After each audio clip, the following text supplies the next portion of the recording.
Awaited video. NDA का paper देने के बाद जो आपके दिमाग में गूंज रही है बातें वो है क्या होने वाला है सेफ स्कोर, क्या होने वाला है एक्सपेक्टेड कट ऑफ, और साथ ही साथ सेक्शनल कट ऑफ पेपर का कितना जाएगा और पेपर का लेवल क्या रहा है। अपने अपने हिसाब से सबने पेपर का लेवल जज कर लिया। कुछ लोगों ने बोला मैम बड़ा टफ आया था, कुछ लोगों ने बोला नहीं मैम मॉडरेट आया था, कुछ लोगों को बड़ा ही ईजी लगा। वो बात डिपेंड करती है कि आपने अपनी नॉलेज कितनी एक्वायर कर रखी थी और साथ ही साथ आपने कितना पढ़ रखा था। उन क्वेश्चंस को आपने अगर पहले सॉल्व कर रखा था तो आपको ये पेपर वाकई ईजी लगा होगा।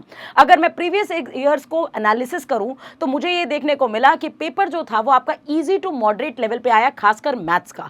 जो जीएटी का पेपर था, जीएटी का ओवरऑल पेपर जो था वो मॉडरेट था। अब कुछ बच्चे यहां पे भी हवाई बातें कर रहे हैं कि मैम मेरा जो पेपर था बहुत ईजी गया है और मैंने जो क्वेश्चंस किए हैं वो मैथ्स में 80 प्लस कर दिए हैं, जीएटी में 100 प्लस कर दिए हैं।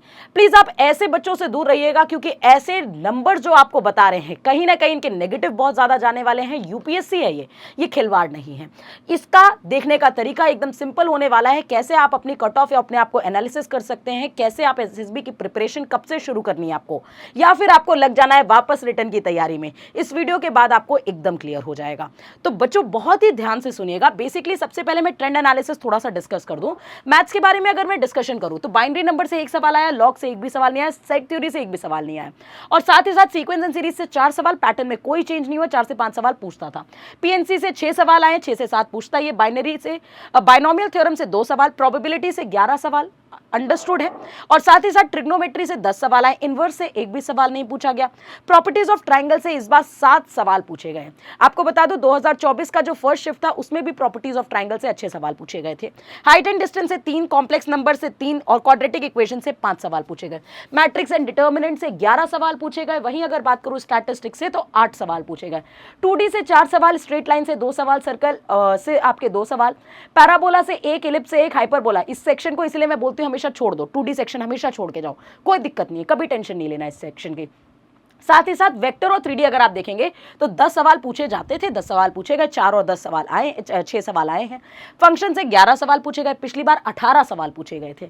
वहीं अगर लिमिट्स की बात करूं तो 7 सवाल आए हैं, डिफरेंशिएशन से 4 सवाल आए हैं, एप्लीकेशन ऑफ डेरिवेटिव से केवल 1 सवाल पूछा गया है, इनडेफिनेट से 1, डेफिनेट इंटीग्रेशन से 2 पूछे गए, एरिया बाउंडेड से 2 और डिफरेंशियल इक्वेशन से 1 भी सवाल नहीं पूछा गया। और इसी के साथ साथ आप फिजिक्स का ट्रेंड एनालिसिस देख सकते हैं। फिजिक्स का पेपर भी मॉडरेट आया था। बेसिकली अगर मैं बात करूं तो 25 सवालों में से कहीं ना कहीं आप 18 सवाल तक अटेम्प्ट कर सकते थे अगर आपने ढंग से पढ़ा था। मैथ्स के पेपर के बारे में सिर्फ यही कहना चाहूंगी कि अगर आपने 120 सवाल में से मैथ्स में अटेम्प्ट कर लिए हैं, 45 प्लस क्वेश्चन आपके एकदम सही हैं, तो आप अच्छा स्कोर करेंगे। लेकिन जो कट ऑफ पे अटके हुए हैं, जिन भी बच्चों का 35 क्वेश्चन एंड अबव करेक्ट है, 30 to 35 क्वेश्चन, उनकी सेक्शनल कट ऑफ मैथ्स की क्लियर हो जाएगी। बच्चों इस बात का ध्यान रखना, 30 क्वेश्चन भी अगर आपके मैथ्स में एग्जैक्ट सही है तो मैथ्स की सेक्शनल कट ऑफ आपकी क्लियर हो जाएगी।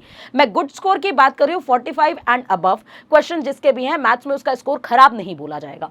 साथ ही साथ फिजिक्स की बात करें तो 18 क्वेश्चन एंड अबव आप कर सकते थे, लेकिन अगर आपने 6 से ज्यादा क्वेश्चन किए तो भी आप बचे हुए हैं, कोई दिक्कत नहीं, इसकी सेक्शनल कट ऑफ क्लियर हो जाएगी। इसका वेटेज आप देख सकते हैं। फिजिकल वर्ल्ड से आपका 1 आया, मोशन इन 1D से 4 सवाल आए हैं, वर्क एनर्जी पावर से 1 सवाल आया, ग्रेविटेशन से 1, प्रॉपर्टीज ऑफ मैटर से 1, थर्मल फिजिक्स से 1 आया है, ऑसिलेशन से 1 आया है, वेव थ्योरी से 2 सवाल आए हैं। वही इलेक्ट्रोस्टैट से 2 आए, करंट इलेक्ट्रिसिटी से 5 सवाल पूछे गए हैं, मैग्नेटिक इफेक्ट ऑफ करंट से 2 सवाल पूछे गए हैं, रे ऑप्टिक्स से 4 सवाल पूछे गए हैं।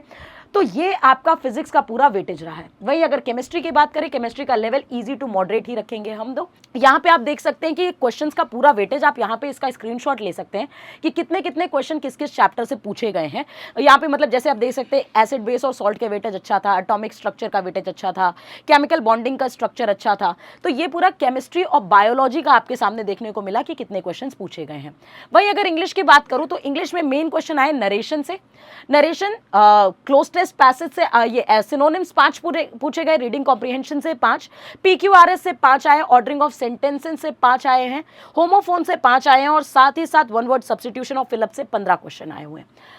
बात करते हैं अगर हिस्ट्री, पॉलिटी और ज्योग्राफी मतलब जीएस सेक्शन की बात करें तो आप देख सकते हैं 1 और 2 क्वेश्चन। इंडस वैली सिविलाइजेशन से 1 आया था, अर्बनाइजेशन से आपके 2 सवाल आए थे। वहीं आप पूरा अगर मॉडर्न हिस्ट्री उठा करके देखेंगे तो अराइवल ऑफ यूरोपियन यूनियन का जो था उससे 2 सवाल आए हैं, सोशल और रिलीजियस रिफॉर्म से 1 सवाल आए हैं। तो मिडिवल हिस्ट्री से हमें क्वेश्चन देखने को नहीं मिले हैं। फ्रीडम स्ट्रगल ऑफ इंडिया से 2 सवाल है, गवर्नर जनरल ऑफ इंडिया से 1 सवाल है, कॉन्स्टिट्यूशन डेवलपमेंट ऑफ इंडिया से 1 सवाल और मॉडर्न हिस्ट्री से 2 सवाल आपके पूछे गए। वही फिजिक्स का पॉलिटी का अगर ट्रेंड एनालिसिस देखें तो पॉलिटी से भाई साहब सिर्फ Indian constitution sources and drafting से 1 सवाल है, यूनियन लेजिस्लेटिव से 1 क्वेश्चन है, पंचायत ये इंपॉर्टेंट कमीशन एंड कमिटी से आपका 1 सवाल है, मेजर अमेंडमेंट से 1 सवाल है। वही ज्योग्राफी की बात करें तो यूनिवर्स एंड सोलर सिस्टम से 2 सवाल है, लिथोस्फीयर से हमेशा क्वेश्चन सबसे ज्यादा पूछे जाते हैं, उससे 5 सवाल आए हैं, हाइड्रोस्फीयर से 1 सवाल है, एटमॉस्फेयर से 3 सवाल। ये ऑलरेडी बताया जाता है कि वेरी इंपॉर्टेंट सेक्शन हो जाता है आपका। हाईलैंड्स एंड ज्योग्राफिकल रीजन से 2 सवाल है, वेजिटेशन ऑफ इंडिया से 1 सवाल है, एग्रीकल्चर से 2 सवाल है, मिनरल से 1 सवाल था, मैन्युफैक्चरिंग इंडस्ट्रीज ऑफ इंडिया से 1 सवाल है, ट्रांसपोर्टेशन से 1 है, इंडियन इकोनॉमिक से 1 है और करंट अफेयर से लगभग 10 सवाल पूछे गए हैं आपके।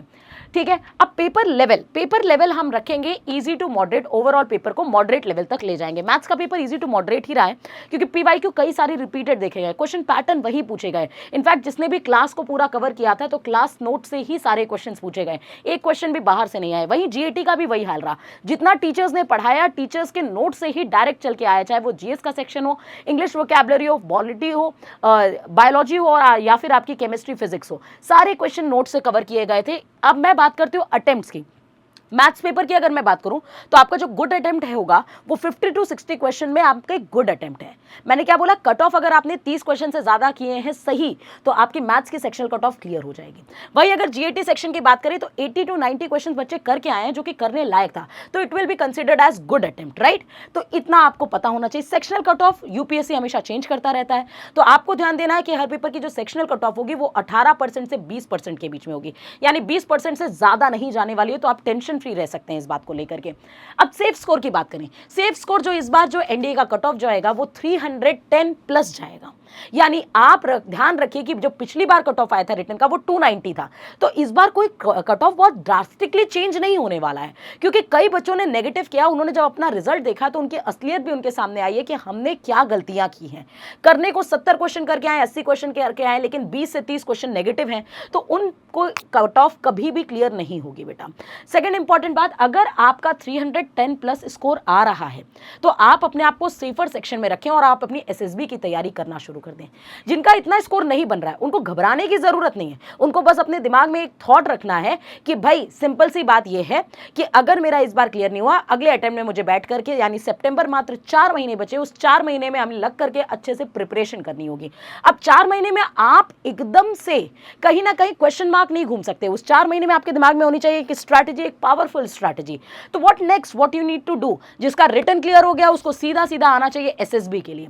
लेकिन तो जिन बच्चों का नहीं हुआ है उन बच्चों को ध्यान देना है कि एनडीए का नया बैच आ चुका है जहां पे हर एक सब्जेक्ट का मास्टर आपको हर एक सब्जेक्ट में प्रॉपर्ली गाइड करेगा और मात्र 4 महीने, दैट इज मई, जून, जुलाई और अगस्त में आपको बनाएगा एनडीए के नए अटेम्प्ट के लिए परफेक्ट। आपको बस कॉल करना है 9696330033 और बैचेस के रिगार्डिंग सारी इंफॉर्मेशन ले लेनी है। सोचने का समय बिल्कुल नहीं है, कई बार हम प्रूव कर चुके हैं, हमारी पढ़ाई हुई चीजें हमारी बुक से ही सारे क्वेश्चंस फंसते हैं, तो आपको एकदम टेंशन फ्री रहना है, कॉल करना है और सीधा बैच में एनरोल करके क्लासेस शुरू कर देनी अपनी, क्योंकि अब सोचने का समय दूर हो चुका है। वहीं एसएसबी वाले बच्चे कॉल कर सकते हैं इसी नंबर पे और एसएसबी के रिगार्डिंग इंफॉर्मेशन ले सकते हैं, क्योंकि एसएसबी आपकी पर्सनालिटी टेस्ट है जिसको डेवलप करने में आपको समय लगेगा। टिल देन, जय हिंद, जय भारत।